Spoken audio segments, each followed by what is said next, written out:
Hello, fans on Wikia. I'm Franck. I'm Daniel Abraham. And we're here to answer your questions.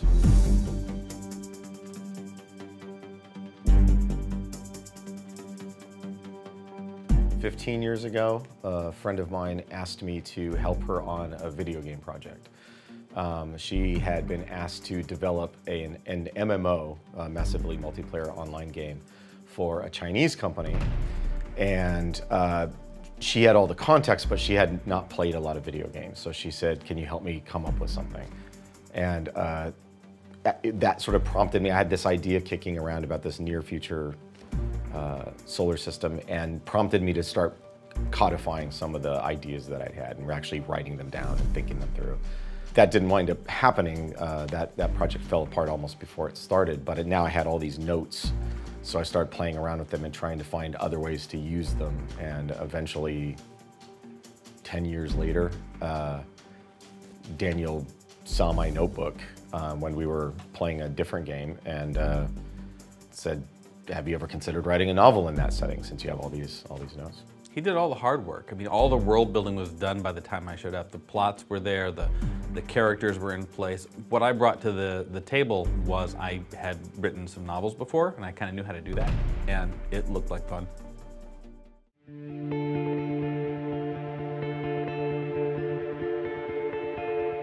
The co-author thing is because Daniel said, "Hey, do you want to write a book?" And I said, "Okay." The plan was that my plan at the beginning was I was going to go and be the guy who slammed on the keyboard and Ty would tell me what was going on and I'd write it down. Only that he didn't like the first chapter that I did, so he wanted to do it right.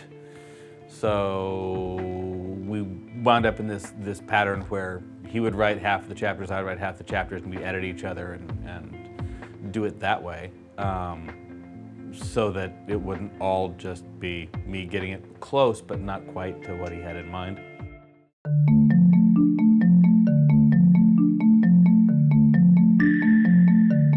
My middle name is James. His middle name is Corey. Yeah. We threw some initials in because if you have initials, that kind of stands out a little bit. It makes you sound angrier when you have initials. And RR was taken, so we didn't. It had been used twice. It was played out. Yeah, can't go there.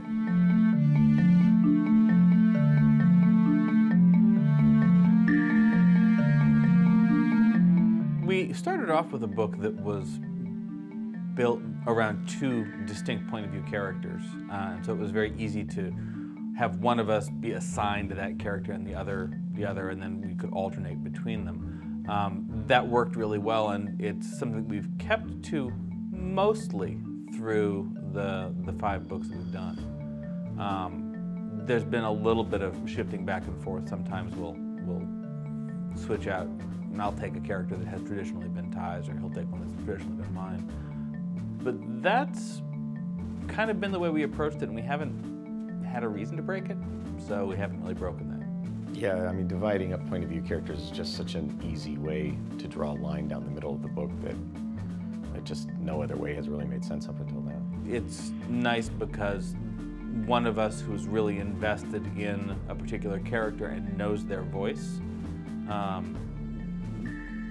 when we're writing that character, we have that one well in our head. And when we're editing the other guy's work, we can go through and say, yeah, Amos, Ty can say, Amos would not have said it this way. He would have said it that way. And I can say, okay, cool. Each of us knows the characters a little bit differently. Some of them are people we know better than others. Capturing that voice is easy to do when everybody has permission to change things.